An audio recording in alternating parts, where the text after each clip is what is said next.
कर्नाटक में अमीर शरीयत के इंतकाल के बाद नए अमीर शरीयत का इंतखाब होना ये तय था। कल मीटिंग हुई। आज सबसे अहम खबर यह है कि इसका ऐलान कर दिया गया है।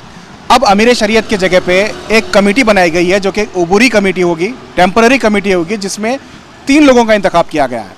यानी ये 3 लोग अमीर शरीयत नहीं होंगे, बल्कि ये लोग अमीर शरीयत का काम करेंगे, यानी कि मजहबी काम। इनको कहा जाएगा मजलिस इमारत शरिया। आपको बता दें, अमीर शरीयत को जो बनाने की कमेटी होती है, जो बनाया जाता है वो आम लोगों की तरफ से नहीं बनाया जाता है। इमारत शरिया जो कि हर ज़िले में होता है, उनके जानिब से, यहाँ भी बेंगलोर में भी एक इसी तरह का इमारत शरिया है और ज़िले में भी हैं। यहाँ जो इमारत शरिया के मेंबर होते हैं, चाहे वो 20-25 हों, लेकिन डिस्क्लोज़ नहीं किया गया कि इमारत शरिया में कितने लोग हैं। भले जो भी वो 20-25 या 30 लोग हैं, वही तय करते हैं इमारत शरिया का अमीर कौन बनेगा, और वही अमीर शरीयत यहाँ बेंगलोर में कहलाता है। जबकि दूसरी जगह इमारत शरिया के सदर या चेयरमैन या इस तरह के अलग अलग नाम होते हैं। बेंगलोर के अमीर शरीयत की इंतखाब को लेके, इमारत शरिया के अमीर की इंतखाब को लेके काफ़ी हंगामा रहा।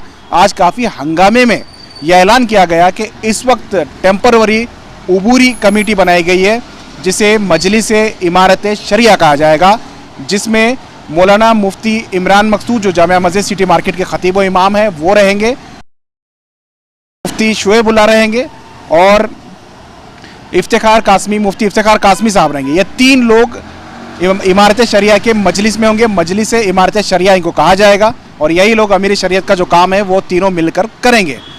हंगामा हुआ, एतराज़ किया गया कि आखिर इस तरह की कमेटी क्यों बनाई गई, क्यों अमीर शरीयत का एक जो इम्पोर्टेंस था उसे क्यों ख़त्म किया गया और क्यों अमीर शरीयत को नहीं बनाया गया। क्या अमीर शरीयत के एक शख्स का इंतखाब करने में ये लोग नाकाम हुए हैं या फिर सब लोग अमीर शरीयत बनने के दौड़ में थे। कुल मिला के सबकी अपनी अलग अलग राय थी और वहाँ एतराज़ ये भी हुआ। मस्जिद में आज ये ऐलान किया गया। हालांकि ये मीटिंग कल हुई थी दारुल उलूम सबील इरशाद में।